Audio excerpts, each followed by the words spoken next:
So guys, what's up? Welcome back to the channel and here is a very important video for all of you क्योंकि इस video के अंदर मैं ये तीन बहुत इंपॉर्टेंट चीजें डिस्कस करने वाला हूं।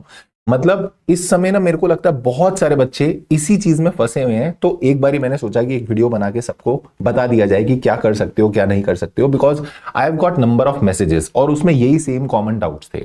ठीक है, तो बहुत सारे लोग कंफ्यूज नहीं कि सर क्या करें कैसे करें, हम इस प्रॉब्लम में फंसे हुए हैं, प्लीज उसको रिजॉल्व कर दो। तो मेरी एक बात समझना, ये वीडियो को पूरा एंड तक तुमको जरूर देखना है, ठीक है। और अगर चैनल पे नए नए आए हो तो फटाफट से चैनल को सब्सक्राइब कर दो, बिकॉज बहुत सारा ऐसा कंटेंट, लॉ का कंटेंट और सारा motivation, strategies, planners, everything I upload on this channel only, ठीक है। तो इसी चैनल को आप सब्सक्राइब कर लो और टेलीग्राम चैनल का लिंक भी आपको डिस्क्रिप्शन में दिया हुआ है। तो जो नोट्स होते हैं, पीडीएफ्स हो गई, अपडेट्स हो गई, वो सारे भी टेलीग्राम में डलते हैं, तो आपको टेलीग्राम भी ज्वाइन करके रखना है, ठीक है। अब मैं आपको बताता हूं कि मैं बात क्या करने वाला हूं, किस चीज के बारे में हम लोग डिस्कस करने वाले हैं। पहली बात ये कि सर सबसे पहला कॉमन डाउट हमारे दिमाग में ये है कि हमारी क्लासेस अभी पेंडिंग है, ठीक है। हम लोगों ने क्लासेस परचेज कर ली थी, खरीद के रख ली, बट उसके बाद फिर हम लोग थोड़ा लीनियंट हो गए और हमने क्लासेस देखी नहीं। अब हम क्लासेस कंप्लीट कर रहे हैं, बट एक दिन में हम 10 घंटे बैठ रहे हैं, 12 घंटे बैठ रहे हैं, बट क्लासेस अभी भी हमारी कंप्लीट नहीं हो रही, अभी भी हमारा बैकलॉग पेंडिंग है, ठीक है। दुनिया की सबसे बड़ी बीमारी बैकलॉग, हमारा बैकलॉग अभी भी पेंडिंग है। तो क्या हम अटेम्प्ट स्किप करके ऐसा कर सकते हैं कि हम बोथ ग्रुप अपीयर कर लें सीधा एक साथ, सीधा हम बोथ ग्रुप अपीयर कर लें, अभी हम मई वाला अटेम्प्ट दे ही ना और सीधा सितंबर में अपीयर कर लें? Answer is no. देखो, मैं अटेम्प्ट स्किप करने के फेवर में बिल्कुल भी नहीं होता। आपकी जितनी तैयारी है at least go for the attempt, but अभी तो इतना टाइम पड़ा है कि आप ये वाला क्वेश्चन तो दिमाग में लाओ ही मत कि अभी सोच रहे हो कि मैं अटेम्प्ट स्किप कर दूं, ठीक है। Do not skip the attempt और ये अभी प्लान हटा दो दिमाग से कि मैं बोथ ग्रुप कर लूं, क्योंकि अगर आप ये सोचोगे ना कि मैं बोथ ग्रुप कर लूं, फिर तो ये आप अगले अटेम्प्ट में भी सोचोगे। आप अभी जो सोच रहे हो सेम सिचुएशन में आप नेक्स्ट अटेम्प्ट में भी होगे। And I have like got these messages. मेरी कुछ बच्चों से बात हुई ना, तो कुछ बच्चे क्या बोलते पता है कि सर ये चीज करते हुए हमें एक डेढ़ साल हो चुका है। मतलब they are doing the same thing from last 5 to 6 attempts.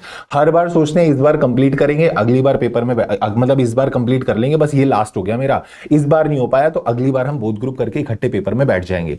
फिर अगला अटेम्प्ट जब आता है फिर वही चीज अराइज हो जाती है, फिर वही सिचुएशन बन जाती है, फिर हम पेपर में नहीं बैठ पाते। तो ऐसे तो कभी हो ही नहीं पाएगा, कंप्लीट ही नहीं होगा, मैं आपको बोल रहा हूं। सो प्लीज ये चीज दिमाग से निकालो। आप सोचो, अपने आप को ना ये कन्विंस कर लो कि भैया अगर ये अटेम्प्ट स्किप हो गया ना, मैं अगले अटेम्प्ट में बैठ ही नहीं पाऊंगा, आईसीआई मेरे को लाइक इनएलिजिबल घोषित कर देगा, मैं तो बैठ ही नहीं सकता, ठीक है। अगर तुमने एक अटेम्प्ट स्किप करा तो इट मींस आईसीआई तुमको अलाउ ही नहीं करेगा पेपर देने के लिए।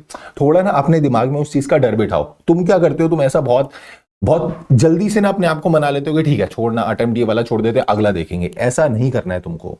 अभी तुम्हारे पास इतना सफिशिएंट टाइम है, ठीक है। अभी अगर आपको लगता है, मैं आपको बोलूं, अगर आप सिंगल ग्रुप दे रहे हो तो अगर आपकी 10 मार्च तक भी, 10 से 15 मार्च के बीच में भी जाके क्लासेस खत्म होती हैं, you will be still having 45 days to revise. और उसमें आपको थोड़ा एक्स्ट्रा एफर्ट डालना पड़ेगा। जहां एक नॉर्मल बच्चा 10 घंटे 11 घंटे पढ़ रहा है, आप उसमें कहीं ना कहीं 12-13 घंटे 14 घंटे पढ़ के टाइम देके उसको कवर कर सकते हो, ठीक है। तो मैं बोलूं अगर एक ग्रुप मुझे देना होता 45-50 डेज के अंदर वो रिवाइज हो सकता है आराम से। तो आपकी 10-15 मार्च तक भी अगर क्लासेस कंप्लीट हो रही हैं, definitely go for a single group. Both के लिए थोड़ा डिफिकल्ट हो जाएगा, बोथ के लिए आप नहीं जा पाओगे, बट अगर आपका सिंगल ग्रुप है तो definitely you should go for the single group. आपकी 10 मार्च तक की डेडलाइन बनाओ, 15 मार्च एक बफर लेके चलो। आप मत मानो 15 मार्च तक मुझे खत्म करना है, आप सोचो मुझे 10 मार्च तक खत्म करना ही इन एनी केस, ठीक है। दूसरी बात, सर मान लो हमारी क्लासेस हो गई हैं हमने रिवीजन स्टार्ट कर दिया है, बट अब हम ये फंसे हुए हैं कि हम सिंगल ग्रुप दें या बोथ ग्रुप दें, क्योंकि हमने पढ़ना तो दोनों ग्रुप का स्टार्ट करा है बट मैनेज नहीं हो पा रहा। तो मैं आपको बोलूंगा अभी से ना आप 10 दिन और देख लो, ठीक है। मैक्सिमम 10 दिन और देख लो, उसके बाद आपके पास ठीक 2 महीने बचेंगे एग्जाम्स के लिए। 10 दिन आप और देख लो, अगर 10 दिन 12 दिन आप और पढ़ के देख लो, अगर नहीं मैनेज हो पा रहा तो फिर मैं बोलूंगा फिर शिफ्ट हो जाना सिंगल ग्रुप पे। बोथ का प्रेशर मत लेना, ठीक है। आपको लग रहा है आप मैनेज कर पा रहे हो, इजीली आपसे चीजें कवर हो रही हैं, टारगेट्स अचीव हो रहे हैं, आपने जो प्लान बनाया है उसके अकॉर्डिंगली बोथ ग्रुप आपका क्लियर हो जाएगा। तो मैं बोलूंगा 10-15 दिन आराम से 15th ऑफ मार्च तक का टारगेट लेके चलो कि मेरे से दोनों चीजें मैनेज हो पा रही हैं, वेल एंड गुड। अगर हो गया बहुत अच्छी बात है, अगर नहीं होता तो मैं आपको बोल रहा हूं फिर उसके बाद एक ग्रुप पे शिफ्ट हो जाना। Better is to appear for one and clear one, ठीक है, एक अपीयर करो, एक क्लियर करो और फिर उसके बाद अपन सेकंड पे जाएंगे।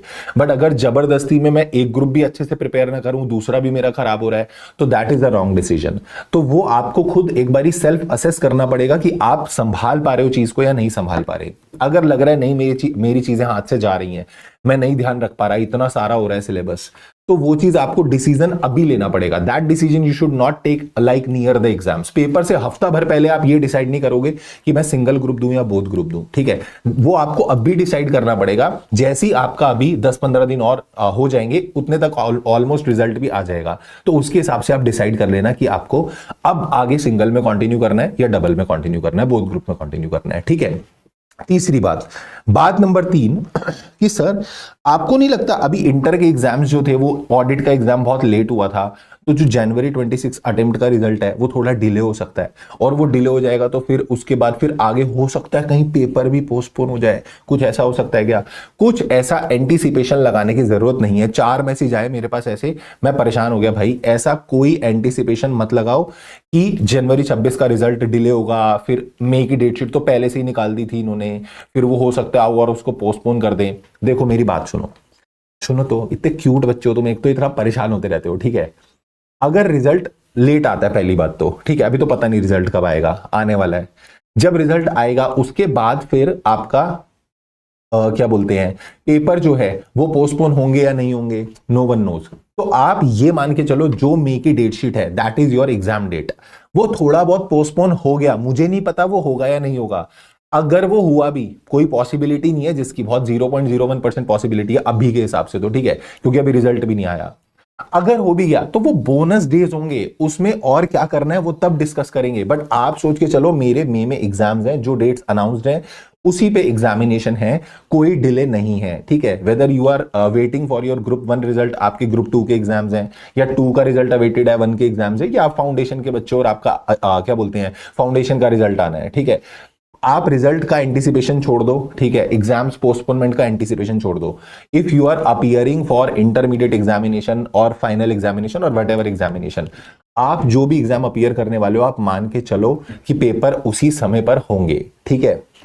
अगर कुछ बढ़ गया, मेरे को नहीं पता, अगर कुछ बढ़ गया तो that will be totally a bonus for you.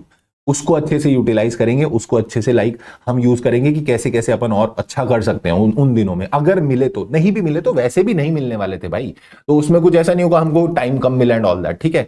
So you should keep going like this only. आप ऐसे ही ना चलते रहो, ठीक है, जो आपकी पढ़ाई चल रही है बिल्कुल ऐसे ही करते रहो, अच्छे से एकदम बढ़िया तरीके से हो जाएगा। एंड एक चीज मैं और सोच रहा था कि अब लॉ को कैसे प्लान करना है सर। अगर लॉ का प्लानर चाहिए तो डेफिनेटली कमेंट में लिख देना that yes we need a planner for law, and I will upload a video for the planner of law, कि लॉ को आपको कैसे प्लान करना है, कैसे रिवाइज करना है फॉर योर सीए इंटर, ठीक है सर। सो मिलेंगे इन द नेक्स्ट वीडियो।